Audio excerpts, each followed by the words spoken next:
সাভারে মহাসড়কের জায়গা দখল করে ফুটপাত বসিয়ে রমরমা চাঁদাবাজি নিয়ে দেশ টিভিতে সংবাদ প্রচারের পর অবৈধ উচ্ছেদ অভিযান শুরু করেছে পুলিশ। এ নিয়ে বিস্তারিত জানাতে সরাসরি যুক্ত হচ্ছেন সহকর্মী দেওয়ান ইমন। ইমন, উচ্ছেদের সর্বশেষ পরিস্থিতি কি দেখছেন জানাবেন। ইসরাত, আপনাকে ধন্যবাদ। আমি এই মুহূর্তে রয়েছি সাভারের হেমায়েতপুর এলাকায় এবং এই এলাকাতে সড়কের দুপাশে প্রায় হাজার খানেক অবৈধ স্থাপনা রয়েছে, যেটি গড়ে উঠেছে পুরো মহাসড়কের যে সমস্ত ফুটপাত এবং জায়গা জুড়ে কিন্তু এই সমস্ত স্থাপনা গড়ে উঠেছে এবং এই সমস্ত স্থাপনা বসিয়ে একটি প্রভাবশালী মহল কিন্তু প্রতিনিয়ত এই সমস্ত দোকান থেকে কোনোটা থেকে 500, কোনোটা থেকে 400 এবং 1000 টাকা পর্যন্ত কিন্তু দৈনিক হারে এই সমস্ত দোকান থেকে চাঁদা উত্তোলন করে আসছিলেন এবং এটি নিয়ে আমরা দেশ টিভিতে সংবাদ প্রচার করি বেশ কয়েকবার এবং তারই ধারাবাহিকতায় আজকে দেখতে পাচ্ছেন যে সাভারের যারা হাইওয়ে পুলিশের টিম রয়েছে সেই হাইওয়ে পুলিশের কিন্তু সদস্যরা আজকে এই যে ফুটপাতে যে সমস্ত সড়কের জায়গা দখল করে যে সমস্ত ফুটপাত গড়ে উঠেছিল সেই সমস্ত ফুটপাত কিন্তু তারা আজকে উচ্ছেদ অভিযান শুরু করেছে। আপনি দেখতে পাচ্ছেন যে সামনের যে সারি সারি দোকান, এই সম্পূর্ণ দোকানগুলোই কিন্তু গড়ে তোলা হয়েছে মহাসড়কের জায়গা দখল করে এবং এই যে সমস্ত ভবনগুলো দেখতে পাচ্ছেন পাশে এবং এই ভবন থেকে মহাসড়ক পর্যন্ত কয়েক স্তরে কিন্তু এই সমস্ত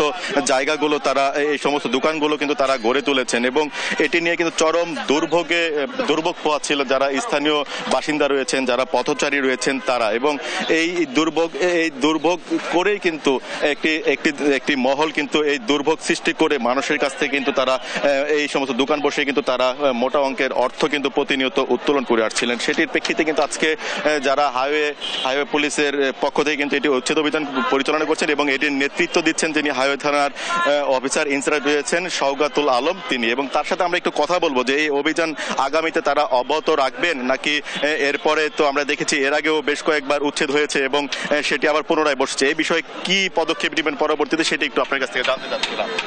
এরা যদি আবার পুনরায় বসার চেষ্টা করে সেই ধন্যবাদ। আমরা আজকে আছি হেমায়েতপুর সাভার থানাধীন ঢাকা আরিচা মহাসড়কের হেমায়েতপুর অংশে, যেটা ঢাকা ইনকামিং অংশে।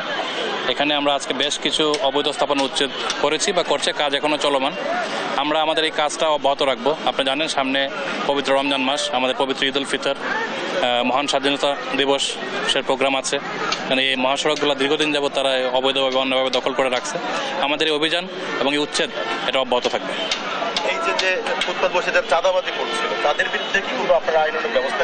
নিশ্চয়ই, আপনি জানেন চাঁদাবাজি একটা ফৌজদারি অপরাধ, ফৌজদারি আইনে অবশ্যই ব্যবস্থা হবে। আমরা চাঁদাবাজদের হুঁশিয়ার করে দিতে চাই এবং বলতে চাই যদি কেউ গোপনে প্রকাশ্যে যে কোনোভাবে চাঁদাবাজি করে আমরা আইনগত ব্যবস্থা নেব। এই সমস্ত ফুটপাতগুলো থাকার কারণে তো এই যে অপরাধ প্রবণতাটাও ফুটপাত কেন্দ্রিক বেড়ে গিয়েছে, সেই বিরুদ্ধে আপনারা আগামীতে কি পদক্ষেপ নেবেন? দেখেন, আমরা সমন্বিতভাবে চেষ্টা করছি। আপনি জানেন যৌথ বাহিনীও মাঠে আছে, সবাই কাজ করে যেন অন্যায়ভাবে কেউ মহাসড়ক দখল না করতে পারে, মহাসড়কে কেউ অন্যায়ভাবে কোনো অপরাধ না সংগঠিত করতে পারে। আমাদের সেই প্রচেষ্টা সবসময় অব্যাহত আছে। ধন্যবাদ আপনাকে। শুনছিলেন যিনি এই অভিযানের নেতৃত্ব দিচ্ছেন সাভার হাইওয়ে পুলিশের অফিসার ইনচার্জ, তিনি বলছিলেন যে তাদের যে এই যে উচ্ছেদ কার্যক্রম সেটি কিন্তু তারা আগামীতেও অব্যাহত রাখবেন। পাশাপাশি তিনি যেটি বলছেন যে এটি শুধুমাত্র এই হাইওয়ে পুলিশ না করে অন্যান্য যে সমস্ত বাহিনী রয়েছে, বিশেষ করে এখন যেহেতু যৌথ বাহিনীর একটি অপারেশন ডেভিল হান্ট পরিচালনা হচ্ছে, সেই সমস্ত যৌথ বাহিনীর সদস্যরা বা থানা পুলিশ অন্যান্য পুলিশ সদস্যরা যদি তাদেরকে সহযোগিতা করেন এই উচ্ছেদ অভিযানে এবং উচ্ছেদের পরবর্তীতে যেন তারা এগুলো না বসাতে পারে কোনো মহল এবং এই সড়কগুলো যেন নির্বিঘ্নে মানুষ চলাচল করতে পারে, এই ব্যাপারে যদি অন্যান্য বাহিনীর সদস্যরাও তাদেরকে সহযোগিতা করে তাহলে এটি উন্মুক্ত রাখা সম্ভব হবে। ইসরাত, ধন্যবাদ আপনাকে। সাভারে মহাসড়কে অবৈধ উচ্ছেদ অভিযান শুরু করেছে পুলিশ, এই ব্যাপারে বিস্তারিত জানাচ্ছিলেন সহকর্মী দেওয়ান ইমন।